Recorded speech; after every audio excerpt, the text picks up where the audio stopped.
took immense effort to reach this level of calmness. The transformation wasn't sudden, but a gradual and often painful process. My journey was filled with quiet struggles and unseen battles. The serenity you witness now was forged through experiences that pushed me to my limits. These challenges shaped me into someone who can face life's storms with composure. The path wasn't easy, and I often doubted if I'd ever find peace. Yet here I am, on the other side of that tumultuous journey. I'm not unscathed, but I'm more resilient and at peace with myself and the world around me. Reflecting on what it took to achieve this calm, I think of all the pain that molded me. Pain is an unavoidable part of life, though we often try to escape it. In my case, it was inescapable. It was the kind of pain that lingers, embedding itself in your soul and changing your worldview. I didn't deserve the hurt I experienced, but I had to endure it to survive. There were days when the weight felt unbearable, and I wanted to give up. I wanted to let the waves of despair wash over me, but something inside wouldn't let that happen. Call it strength or stubbornness, but a deep inner voice urged me to keep going. It pushed me to keep fighting, even when the odds seemed insurmountable. This struggle is likely why I've become so fiercely independent. Independence wasn't a willing choice, it was forced upon me. When you've been deeply hurt, trust becomes fragile. You handle it with extreme caution. I learned early on that relying too much on others could lead to more pain. I built walls around myself, not to keep people out entirely, but to protect my vulnerable parts. These were the parts bruised and battered by life's harsh realities.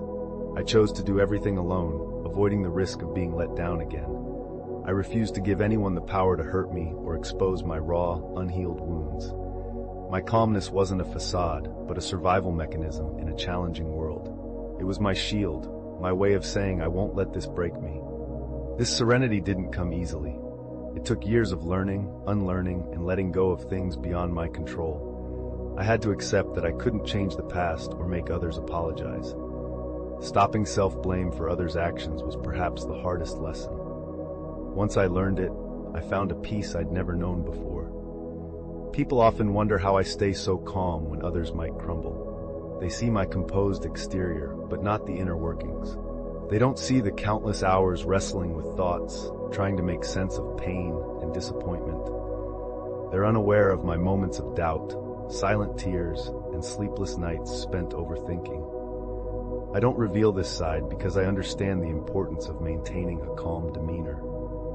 In a world where vulnerability can be exploited, I've learned to keep my emotions in check. I present a calm exterior, even when I'm feeling anything but calm inside. This composure isn't just about self-preservation, it's about understanding. Over time, I've realized that those who hurt me were dealing with their own battles. This doesn't excuse their behavior, but it offers a different perspective. It helps me forgive not only them, but also myself. I forgive myself for being too trusting, for ignoring red flags, for allowing myself to be hurt. I know I was doing my best with the knowledge and experience I had at the time. In forgiving myself, I find peace. The calmness I've cultivated reflects my deep desire to be loved, understood, and seen. Beneath the surface is someone who craves connection and wants to be valued for who they are. I've often neglected this softer side while trying to be strong and independent, but it's still there, hoping that someday someone will see and love it. Until then, I continue to nurture this calmness, protecting the vulnerable parts of myself. I know that I am enough just as I am. Looking back, I realize I haven't received the apologies I deserve, and I probably never will. But that's okay, I've come to terms with it. I can't control others' actions, only my own response to them. I can't control how others behave or force them to make amends. What I can control is my response, how I let go of hurt, and how I choose to move forward. By choosing calmness and peace, I found strength more powerful than any apology. I've learned that not all battles are worth fighting. There comes a point where you must decide what's more important, holding on to anger and hurt or finding peace. For me, the choice was clear. I chose peace and decided to move on. I've accepted that some things are beyond my control, and that's okay. Life isn't always fair, but I don't have to carry that unfairness with me. I can choose to let it go and release the burden. In doing so, I find a truly liberating calmness. This peace didn't come easily.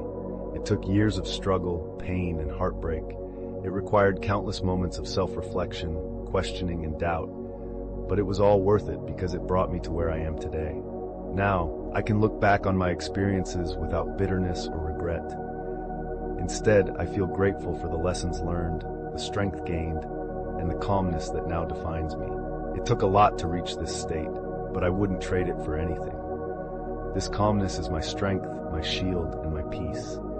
It allows me to face each day with purpose and navigate life's challenges with grace. It helps me hold on to hope even when the world feels heavy. This inner peace keeps me grounded and moving forward. It helps me believe that no matter what happens, I will be okay. And that, more than anything, makes this journey worthwhile, despite all its pain and struggles. Thanks for watching. If you're still here, let me know what you learned or what you'd like to add. I'd love to hear your thoughts. Have a wonderful day ahead.